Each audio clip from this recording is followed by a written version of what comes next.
नमस्कार प्यारे मित्रों, मैं आपका होस्ट और दोस्त कन्हैयालाल बुनकर। मैं आज आपको महात्मा गांधी का अपने फर्स्ट पार्ट देखा था और महात्मा गांधी के फर्स्ट पार्ट में अपन ने जाना था कि 1922 तक अपन पहुंच गए थे चौरा चोरी कांड की घटना तक।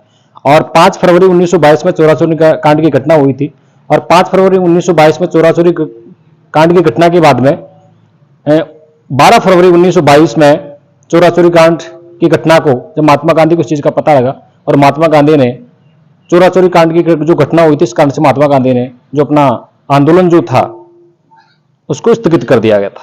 अब मैं आपको इससे आगे सविनय अवज्ञा आंदोलन और अन्य जो आंदोलन पढ़ाने से पहले एक 1923 की स्वराज पार्टी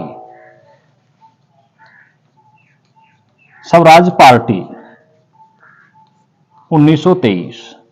वैसे स्वराज पार्टी जो राष्ट्रीय आंदोलन का भाग है, लेकिन स्वराज पार्टी की स्थापना जो है 1923 में की गई थी। स्वराज पार्टी की स्थापना के बाद में 1924 में एक महात्मा गांधी के द्वारा ही बेलगांव कर्नाटक में 1924 महात्मा गांधी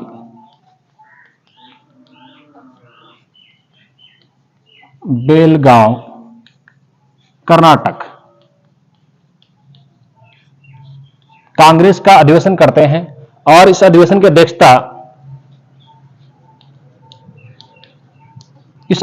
अध्यक्षता जो है वो महात्मा गांधी के द्वारा जो बेलगांव जो कर्नाटक में अधिवेशन हुआ था, उस अधिवेशन की अध्यक्षता महात्मा गांधी ने की थी। और यही अधिवेशन एकमात्र यह अधिवेशन था जो गांव में होने वाला था। एकमात्र कांग्रेस का अधिवेशन जो गांव में हुआ था।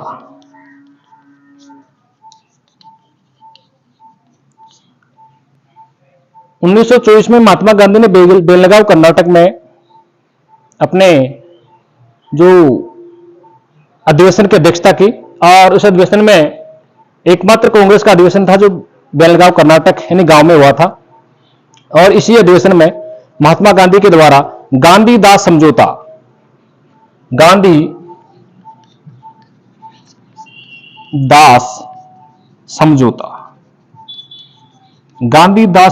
की जो परिणति जो थी, गांधीदास समझौता का जो प्रारूप जो था वो 1924 के बेलगांव अधिवेशन में ही तैयार कर लिया गया था। अब ये गांधीदास समझौता क्या था, कब का एक गांधीदास समझौता था, इसको बारे में अपन जानेंगे।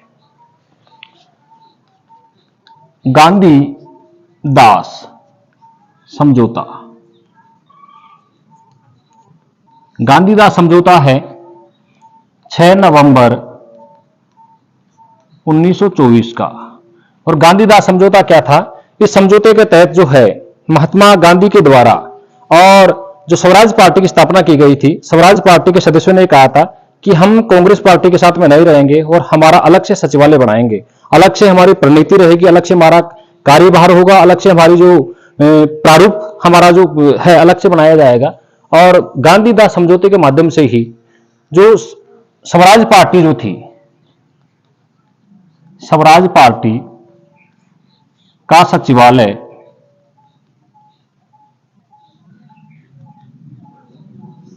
अलग से बनाया गया। स्वराज पार्टी का जो सचिवालय है वो अलग से बना दिया गया था। और इसके आगे अपन 1925 में जो काकोरी ट्रेन डकैती की घटना को देखेंगे। लेकिन काकोरी ट्रेन डकैती अपने महात्मा गांधी से रिलेटिव कोई पार्ट नहीं है, ये अपने जो राष्ट्रीय आंदोलन है उसका पार्ट है। आगे चल करके 1927-28 में साइमन कमीशन भारत में आता है और साइमन कमीशन गो बैक के नारे भी लगाए जाते हैं। और अपने लाहौर में लाल बहादुर शास्त्री और अपने लाहौर में अनेक प्रकार से इनके आंदोलन होते हैं और लाला लाजपत राय की अध्यक्षता में आंदोलन किए गए और शाम की सभा को संबोधित करते हुए लाला लाजपत राय ने कहा था, उनके ऊपर सैंडर्स के द्वारा लाठियों का प्रहार करवाया गया था। लेकिन ये जो घटनाएं हैं साइमन कमीशन, गो बैक के नारे भी लगे थे। 1928 में जैसे नेहरू रिपोर्ट आई थी, ये घटनाएं जो है अपने स्वतंत्रता आंदोलन जो है उसका पार्ट है, इसलिए ये घटनाएं अभी हम यहाँ पर नहीं पढ़ेंगे। और आगे की घटनाएं जो है, एक लाहौर अधिवेशन 1929 का, 1929 का लाहौर अधिवेशन, रावी नदी के तट पर अध्यक्षता की थी पंडित जवाहरलाल नेहरू।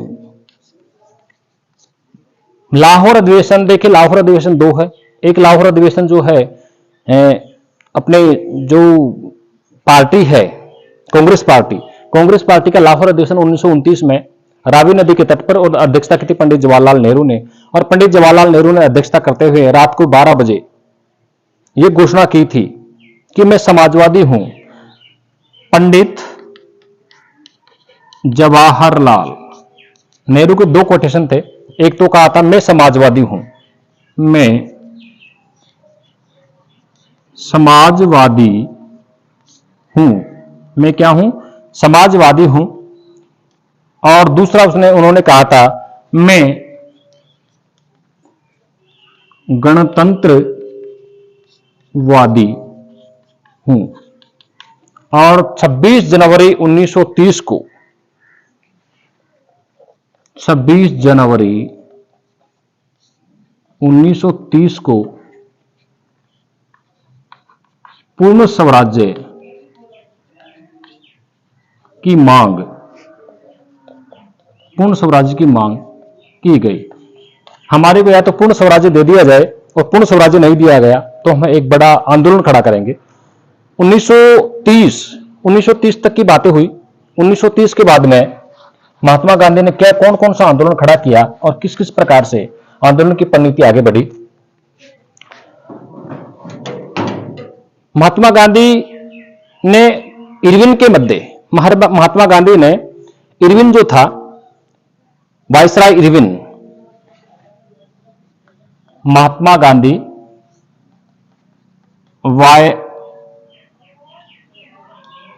वायसराय इरविन से 11 सूत्री मांग की 11 सूत्री मांग की इरविन के मध्य। और यह कहा कि 11 सूत्री मांग हमारी जब नहीं मानी गई, 11 सूत्री मांगे नहीं मानी गई, तो हम एक बड़ा आंदोलन खड़ा कर देंगे। महात्मा गांधी ने 11 सूत्री मांग तो की, लेकिन महात्मा गांधी की 11 सूत्री जब मांगे नहीं मानी गई, तो महात्मा गांधी ने कहा इरविन से, महात्मा गांधी का कोटेशन था, महात्मा गांधी ने कहा मैंने रोटी मांगी थी और बदले में मुझे पत्थर मिला। इरविन से कहा कि मैंने रोटी मांगी थी, बदले में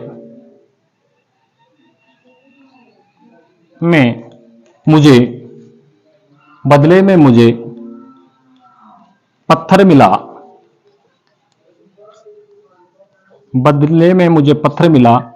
इंतजार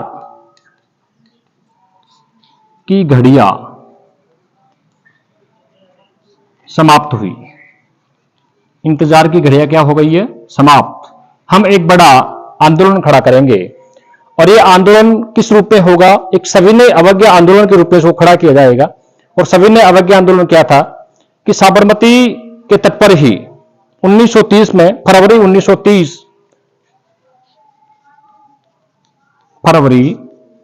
1930 में एक अपने जो कांग्रेस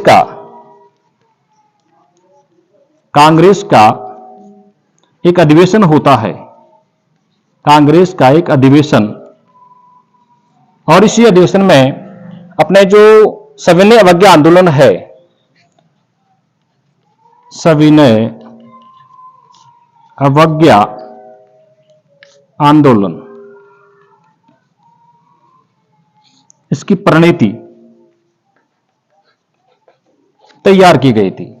फरवरी 1930 में कांग्रेस का अधिवेशन हुआ और कहां पर हुआ? साबरमती में। साबरमती में कांग्रेस का अधिवेशन हुआ और इस अधिवेशन में जो सविनय अवज्ञा आंदोलन है उसकी प्रणीति तैयार की गई, यानी प्रारूप उसका तैयार कर लिया गया था। ये फरवरी की बातें हैं। मार्च 1930 में मैं बात कर रहा हूं, मार्च 1930 की। और कब की बातें हैं? मार्च 1930 में 12 मार्च 1930, 12 मार्च 1930 की घटना है। 12 मार्च 1930 महात्मा गांधी ने सविनय अवज्ञा आंदोलन स्टार्ट कर दिया। महात्मा गांधी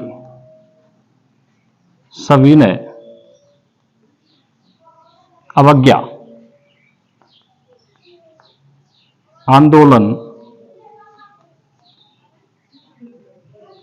प्रारंभ। सविनय अवज्ञा आंदोलन प्रारंभ कर दिया महात्मा गांधी ने 12 मार्च 1930 में। दांडी मार्च स्टार्ट किया और ये दांडी मार्च जो है साबरमती से लेकर के दांडी नौसारी गुजरात तक का ये जो सविनय अवज्ञा आंदोलन स्टार्ट किया गया अपने 78 सदस्यों के साथ में, 78 सदस्यों के साथ, 78 सदस्यों के साथ में महात्मा गांधी ने ये जो सविनय अवज्ञा आंदोलन स्टार्ट कर दिया गया। 78 सदस्यों के साथ में 385 किलोमीटर, और वैसे मील में देख लिया जाए तो 240 मील की यात्रा करके 6 अप्रैल 1930 के दिन, 6 अप्रैल 1930 यानी लगभग 24 दिन का समय लगा और 6 अप्रैल 1930 के दिन नौसारी गुजरात में पहुंच करके और जो समुद्र का जो जल था, समुद्र के जल को एक जगह इकट्ठा करके उसको गर्म करके उसका नमक बनाया गया और नमक कानून को तोड़ दिया गया। नमक कानून को तोड़ दिया गया। नमक कानून को क्या कर दिया गया? इनके द्वारा तोड़ दिया गया। नमक कानून टूटा और महात्मा गांधी को गिरफ्तार कर लिया गया। महात्मा गांधी को गिरफ्तार करके और यरवदा जेल में भेज दिया गया।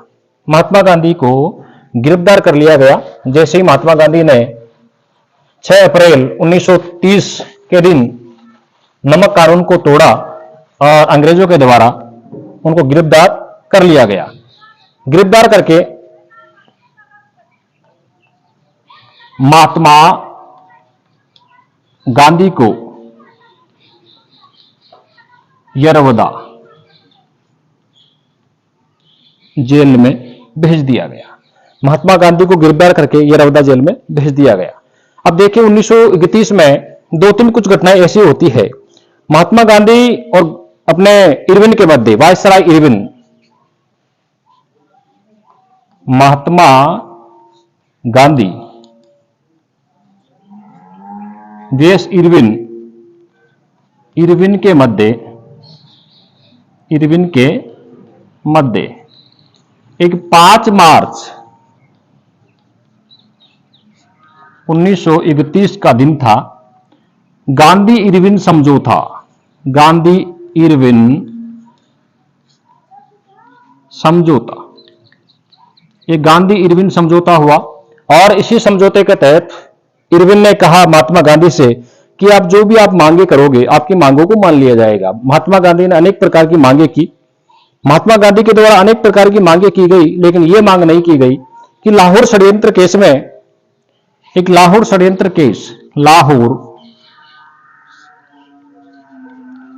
षड्यंत्र केस 1929 का अपने भगत सिंह, राजगुरु और सुखदेव तीनों ने मिलकर के अपने असेंबली में बम फेंक दिए गए थे, उनको गिरफ्तार कर लिया गया था। लाहौर षड्यंत्र केस के नाम से इसको जाना जाता है। लाहौर षड्यंत्र केस के तहत भगत सिंह को गिरफ्तार किया गया था। इन तीनों को छुड़ाने के लिए महात्मा गांधी ने किसी भी प्रकार की कोई सिफारिश नहीं की। इस कारण से महात्मा जो गांधी जो थे उनका विरोध हुआ। महात्मा गांधी की आलोचना, महात्मा गांधी की क्या कर दी गई, आलोचना की गई जगह जगह कि महात्मा गांधी ने कुछ नहीं किया। अपने जो भगत सिंह थे, राजगुरु थे, सुखदेव थे, इनको छुड़ाने की किसी भी प्रकार की कोई सिफारिश नहीं की। 1931 में ही एक कराची अधिवेशन हुआ। 1931 में ही एक कराची में क्या हुआ, अधिवेशन। और इस कराची अधिवेशन में ही महात्मा गांधी को शिरकत करनी पड़ी, महात्मा गांधी को वहां जाना पड़ा और महात्मा गांधी वहां गए। इस अधिवेशन की, कराची जो अधिवेशन था,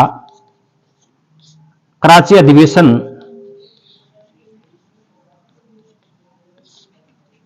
की अध्यक्षता सरदार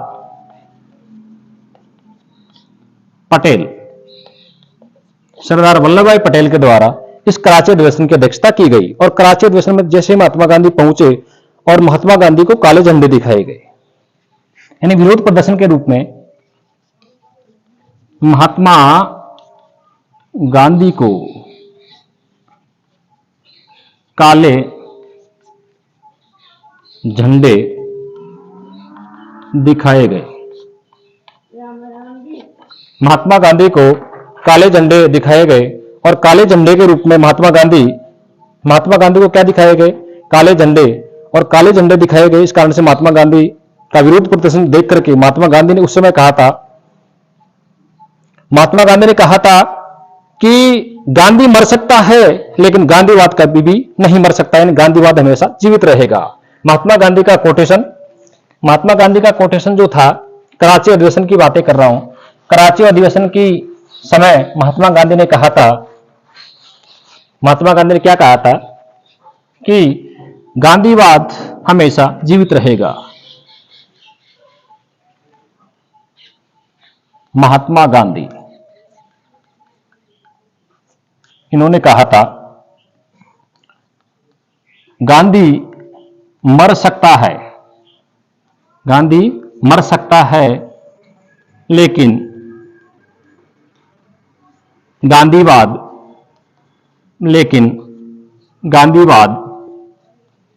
हमेशा जीवित रहेगा।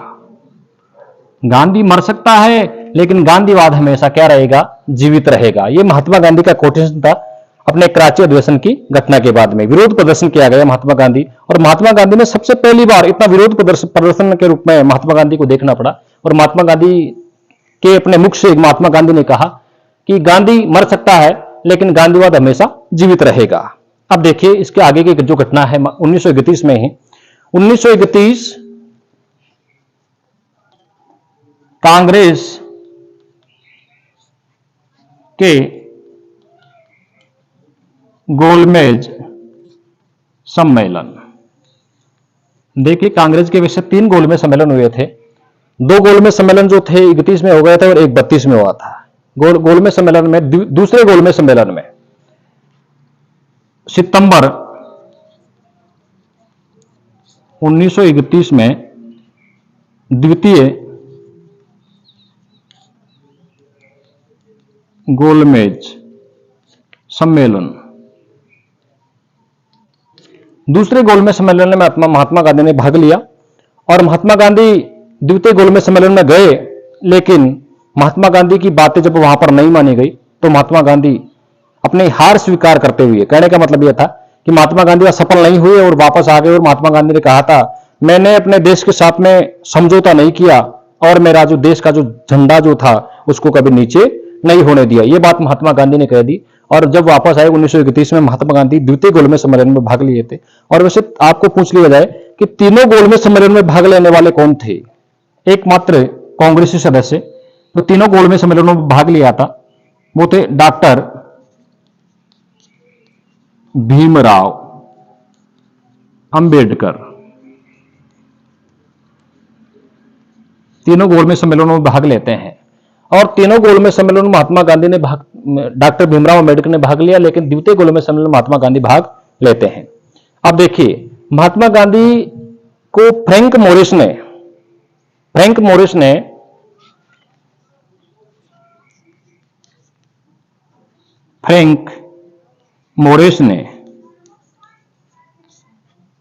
महात्मा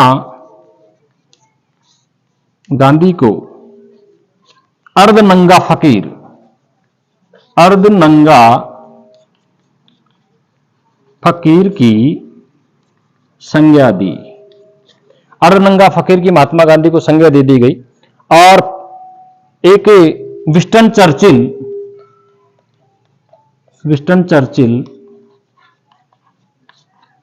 ने महात्मा गांधी को अर्धनंगा फकीर की संज्ञा तो किसने दे दी? महात्मा गांधी को अर्धनंगा फकीर कहा है फ्रैंक मोरिस ने, और जो अर्धनंगा फकीर की यहां पर संज्ञा दे दी विंस्टन चर्चिल के बारे में अपन बाद में देखेंगे।